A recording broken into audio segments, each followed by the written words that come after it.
Hello friends, દયાસ secret કિચનમાં આપનું સ્વાગત છે। આજે આપણે બનાવીશું નાના મોટા સૌના ફેવરેટ એવા આલુ પરોઠા।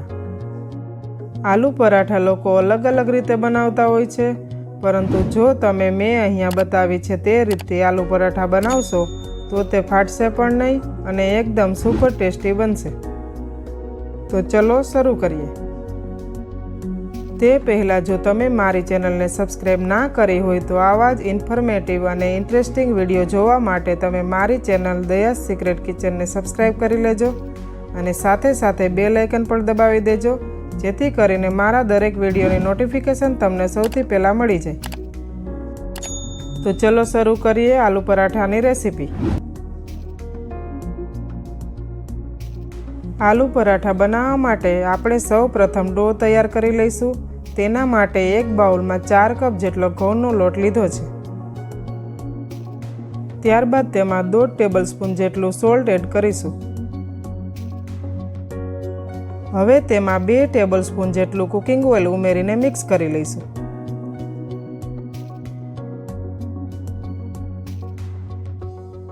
ત્યારબાદ તેમાં જરૂર પ્રમાણે પાણી ઉમેરીને મિક્સ કરતા જઈશું।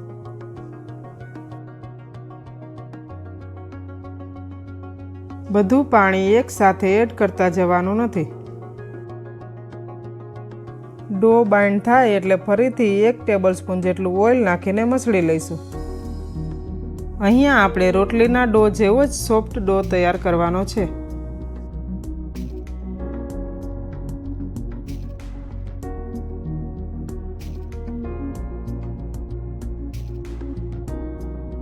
હવે ડો તૈયાર થઈ ગયો છે તો આપણે તેને 15 મિનિટ માટે ઢાંકીને સાઈડમાં મૂકી દઈશું।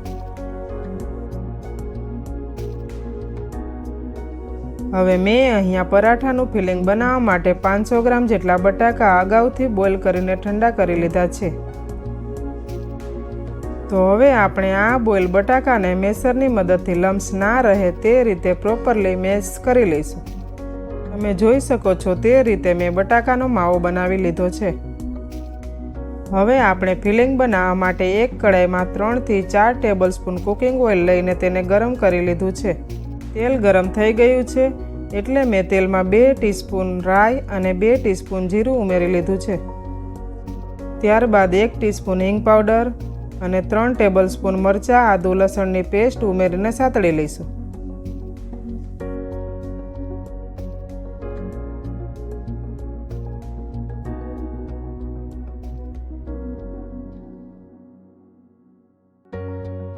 હવે તેમાં એક મોટી સમારેલી ડુંગળી એડ કરીને મિક્સ કરી લઈશું।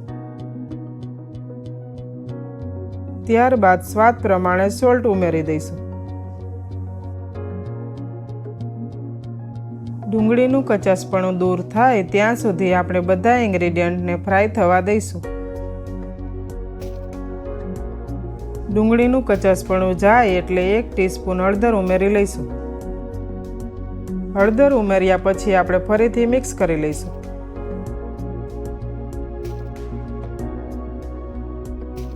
ત્યારબાદ તેમાં 1 લીંબુનો રસ અને 1 ટેબલસ્પૂન ખાંડ ઉમેરી દઈશું। હવે તેમાં 1 ટીસ્પૂન ગરમ મસાલો ઉમેરીને ફરીથી મિક્સ કરી લઈશું। એકવાર બધા મસાલા પ્રોપરલી ફ્રાય થઈ જાય એટલે તેમાં આપણે મેશ કરીને રેડી કરેલો બટેકાનો માવો ઉમેરી દઈશું। ત્યારબાદ તેમાં 1 ટીસ્પૂન ચાટ મસાલો ઉમેરીને મિક્સ કરી લઈશું।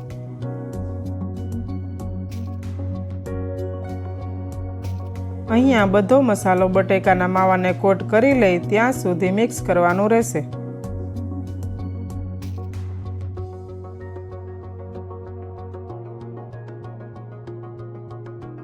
એકવાર બધા ઇન્ગ્રેડિયન્ટ મિક્સ થઈ જાય એટલે તેમાં લીલા સમારેલા ધાણા એડ કરીને ફરીથી મિક્સ કરી લઈશું।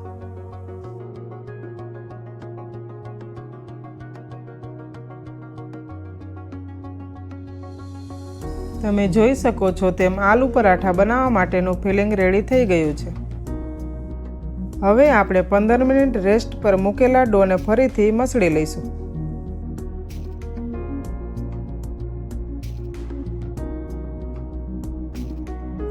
ત્યારબાદ તેમાંથી રોટલી બનાવવા માટેના લુવા બનાવી લઈશું।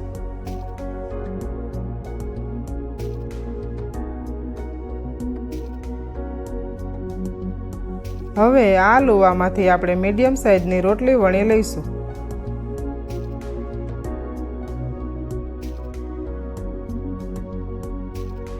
રોટલી વધારે મોટી સાઇઝની નથી બનાવવાની, કારણ કે ફિલિંગ ભર્યા પછી હજી આપણે તેને ફરીથી વેલણથી વણવી પડશે, એટલે તે મોટી થશે જ।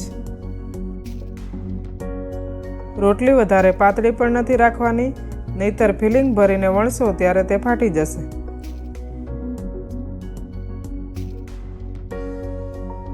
તમે જોઈ શકો છો તે રીતે મેં રોટલી વણી લીધી છે। તો હવે તેમાં ફિલિંગ ભરવાની શરૂઆત કરશું। તેના માટે મેં એક રોટલીમાં 2 નાની ચમચી જેટલું ફિલિંગ લીધું છે। આ ફિલિંગને આપણે રોટલી પર પ્રોપરલી સ્પ્રેડ કરી લઈશું। ફિલિંગ ભર્યા પછી તેના પર એક બીજી રોટલી મૂકીને બધી બાજુથી તેની એજને સીલ કરી દઈશું।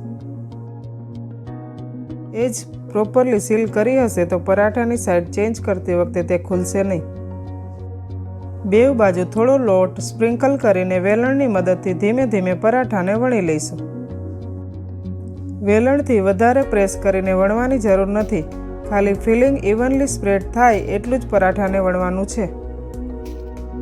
તમે જોઈ શકો છો તે રીતે મેં પરોઠું વણી લીધું છે। આ જ રીતે આપણે બીજા બધા પરાઠા પણ વણી લેવાના છે।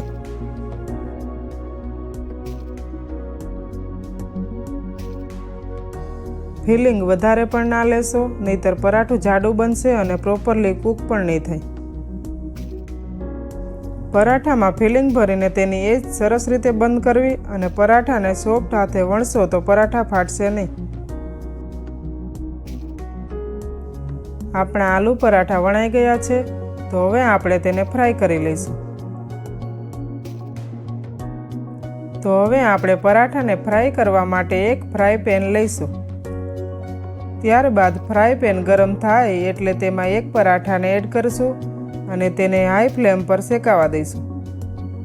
એક સાઈડ પરાઠું થોડુંક શેકાય એટલે તેની સાઈડ પલટી લઈશું। બંને બાજુ પરાઠું શેકાઈ જાય પછી આપણે એક તવીથાની મદદથી પરાઠાને ઓઇલથી ગ્રીસ કરી દઈશું।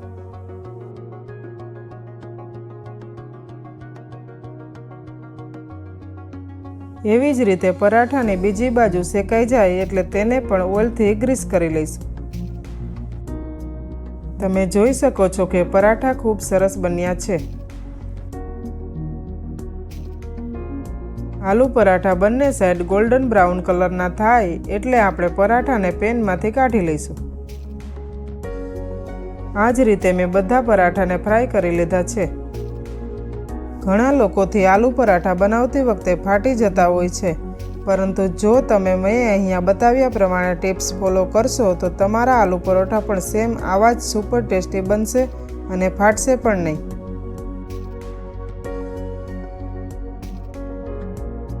મેં અહીંયા ઓઇલમાં ફ્રાય કર્યા છે, તમે આલુ પરાઠાને દેશી ઘીમાં પણ ફ્રાય કરી શકો છો।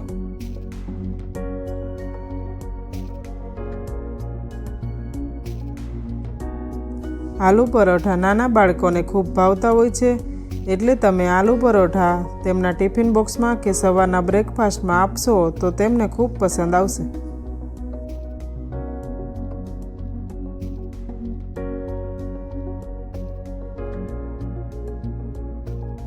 આલુ પરાઠા રેડી થઈ ગયા છે, તો હવે આપણે તેને એક સર્વિંગ પ્લેટમાં ગોઠવી દઈશું। આલુ પરાઠા સાથે તમે ટોમેટો સોસ અને મીઠું, મરચું અને જીરું પાવડર નાખેલું દહીં તેમજ કેરીનું અથાણું સર્વ કરી શકો છો। હવે આપણી આલુ પરાઠાની ડીશ સર્વ કરવા માટે રેડી છે। જો તમને મારો આ વિડીયો પસંદ આવ્યો હોય તો મારી યુટ્યુબ ચેનલ દયાસ સિક્રેટ કિચનને લાઇક, શેર અને સબસ્ક્રાઈબ કરી લેજો। Thank you for watching.